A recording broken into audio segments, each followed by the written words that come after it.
This is the first video presentation of as your introduction to the Histology Atlas.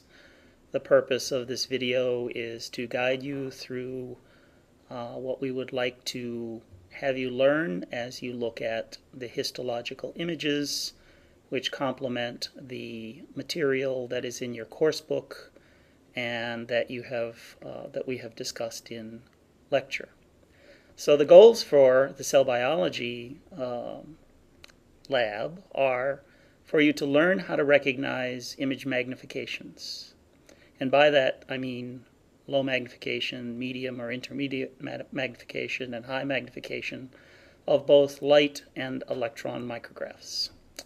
The other thing that we would like you to learn from the cell biology lab is to begin to be able to identify cell organelles, in particular nuclei, which can be seen in most histological images, and at higher magnification, particularly in electron micrographs, we would like you to be able to recognize organelles such as the endoplasmic reticulum and other things in electron micrographs. The reason you need to do this is as you learn about the tissues and organs later in the course, and of course in future courses such as pathology, you need to be able to recognize structures and understand their normal functions.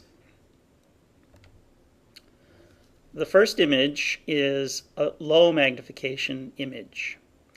It is such a low magnification that you cannot distinguish any aspects of cellular detail, and indeed what you see at this low magnification is a gross anatomical structure. What we have here is the testis, and to the left of that is the epididymis. And I don't want you to be concerned about what these structures are. More, I want you to understand that this represents a low magnification micrograph because it is impossible to see cellular detail. The next image is a medium light micrograph, medium magnification. It's from the same tissue, it's from the testis, and now what we're looking at are seminiferous tubules that you will learn about in detail when we cover the male reproductive system. Please note that now you can begin to see small dots in the cells. So we're now at a magnification where you can distinguish nuclei, and these nuclei are part of a complex epithelium, and in the middle of the epithelium is the lumen or lumens of the seminiferous tubules. Again, I don't want you to concentrate on particular cell types here, but simply recognize that we have gone from a low magnification to now a medium or intermediate magnification. So the cells at the tip of the arrow will be shown at higher magnification in the next slide. And these are the cells that are called the interstitial cells of Leydig. Again, please don't worry about that particular identification, but what we would like you to see is that now you can see these large dark structures. These are cell nuclei. Here's another one here, here's another one here. These are nuclei that are more or less in the center of the cell, and you notice that surrounding the nucleus you can now see cytoplasmic detail, and we'll look at that at higher magnification in the next slide. Another thing that I would like you to notice is that there are several different cell types here, and you can recognize those cell types based upon the shape of the nucleus. So here we have the Leydig cells, which are sort of in these dark nucleus with kind of a foamy cytoplasm. Right next door is a much more elongated nucleus. Over here we have yet another shape, and up here to the right we actually have some of the most unusual cells that you will see in the course, because these are the primary spermatocytes, and their nuclei look quite different from any other nucleus that you will see during the course. Down at the bottom, you see a prominent lumen surrounded by flattened or squamous epithelial cells. These are endothelial cells, and they are surrounding the lumen of a blood vessel. So at high light micrograph images, high magnification images, you can clearly see nuclei, you can clearly see cytoplasmic detail, and you can begin to distinguish different cell types based upon their morphologies. So now we're moving forward into an electron micrograph. How can you tell that? It's partly because of the magnification, which is so high, you cannot see an entire cell in this image. We only see parts of cells. Another aspect that tells you right away that it is an electron micrograph is that it is black and white, because current technology does not allow imaging of cells in color at the electron microscope level. So in the previous slide, we saw nuclei that were small and dark and kind of round shape, and now in the electron micrograph, here we have sort of a kidney bean shaped nucleus, which now takes up a significant portion of the micrograph. The nucleus is an interesting structure. What we would like you to recognize at high magnification, that is in electron micrographs, is that you can now distinguish different parts within this cell organelle. So there's sort of a uniform staining of most of the nucleus, and this is called euchromatin. And at the edges of the nucleus, there are areas at the edge near the nuclear envelope where you have very dark staining, and this is called heterochromatin. This is condensed chromosomes as opposed to the adjacent euchromatin.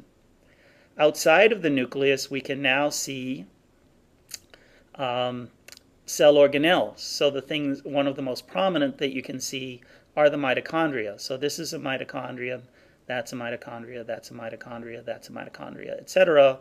They're cut in slightly different planes of section. Most commonly, they're sort of oval in shape, but when cut in cross-section, they look more circular. Another prominent feature of the cytoplasm are these lipid droplets. And the lipid droplets speak to the function of the cell. This is a cell that is making steroids, and it needs precursors to do that, primarily cholesterol. And the cholesterol is stored within the cytoplasm in these lipid droplets. In addition to the mitochondria and the lipid droplets, smaller structures here are part of the endoplasmic reticulum. This is a set of membranes within the cell cytoplasm that's involved with a variety of functions that we have already discussed in lecture. The next micrograph is also an electron micrograph.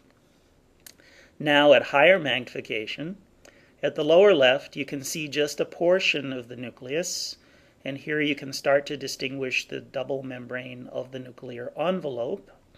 Notice that the mitochondria now are quite a bit larger, and now we can see quite distinctly the membrane of the endoplasmic reticulum.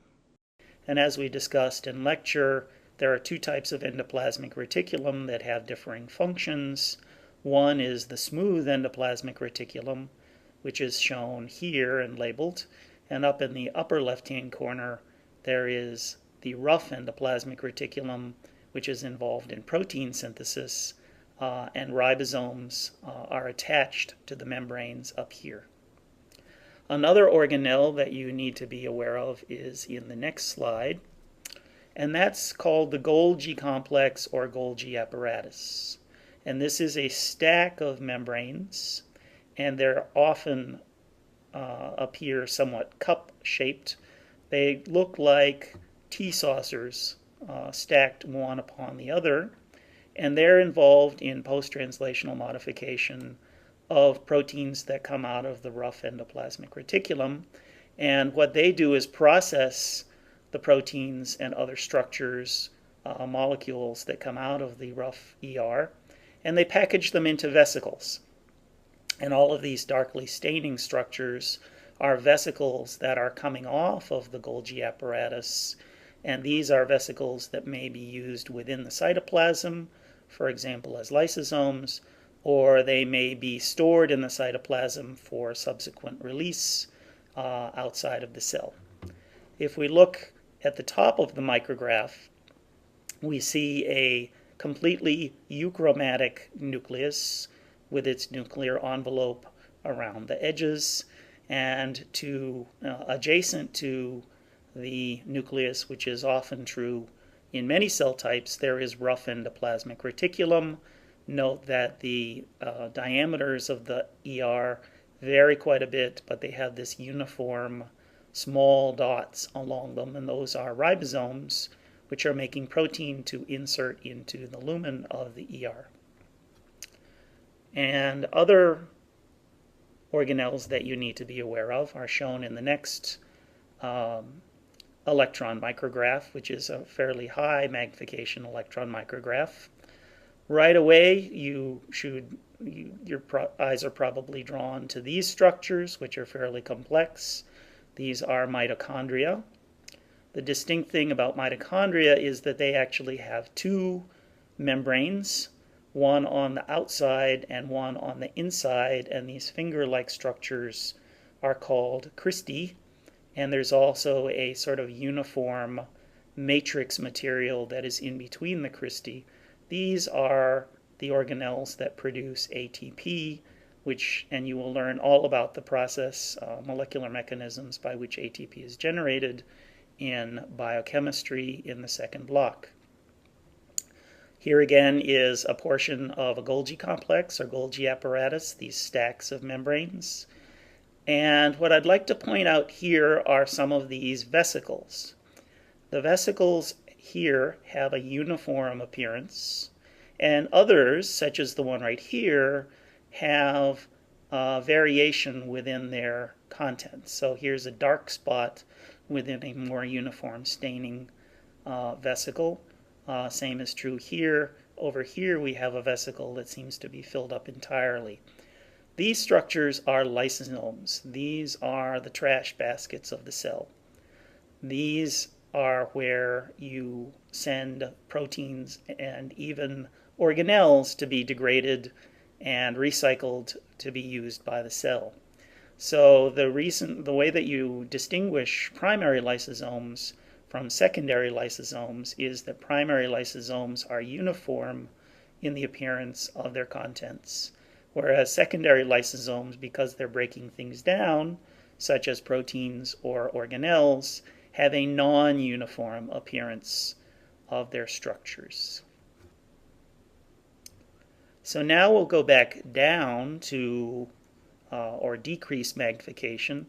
And this is a high magnification light micrograph of a neuron in the central nervous system. This is a stain which only shows you nucleic acid. So in the cytoplasm we have RNA, and in the nucleus, which is at the center, we have DNA. What I'd like you to see here within this euchromatic nucleus, in the center is a very prominent nucleolus, and the nucleolus is the site of ribosomal DNA, and that is where the DNA is transcribed to make ribosomes. Out in the cell cytoplasm, you have a series, a very condensed amount of free ribosomes, free polyribosomes, and rough endoplasmic reticulum, because this is a cell that is very actively making proteins for use by itself and also for export. Please note that outside of this very large neuron, there are other cell types that you can easily see. These are supportive cells called glia, and they have, some are round nuclei and others are more elongated nuclei. These are two different cell types that you'll learn about in the nerve lab. Down here at the bottom, we can see a blood vessel with its characteristic squamous endothelium, And again, to reiterate what we've covered, you can see at high magnification in a light micrograph organelles such as the nucleus, nucleolus, and depending upon the density within the cytoplasm, you can even see rough ER and free polysomes. Another thing that we would like you to understand is that the position of the nucleus and the shape of the nucleus tells you a lot about what you are looking at. So in the immune system, which we'll cover in the second block, you'll see this cell, which is at the tip of the arrow. This is called a plasma cell. It's an antibody secreting cell. And you'll note that its nucleus is pushed off to the side, unlike many nuclei, which are central.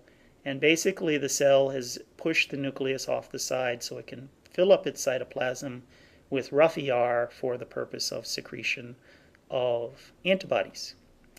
Another prominent cell is this bright pink cell. This is called the eosinophil, and it looks like it has two nuclei, but in fact, as we will learn later, the two lobes of this nucleus are connected by a thin bridge, if you will. So the take-home point here is that looking at a cell, looking where the nucleus is, looking at the shape of the nucleus, can tell you a great deal about the cell and its function. So now you're ready to look at the remaining images in the cell bio lab. And after completing those images and looking at their descriptions, what I would like you to do is go to Learn at UW and take the cell bio image practice quizzes on the Anatomy 710 website. And to let you know what will further happen after this is that you will be tested on your study of the Histology Atlas in two ways. There will be several quizzes during the course of the semester consisting of 10 questions, and we will expect you to get at least 8 out of these 10 questions correct. And then in the exam itself at the end of the block, you will have a series of image questions which will be based upon the number of labs that you have in that particular block.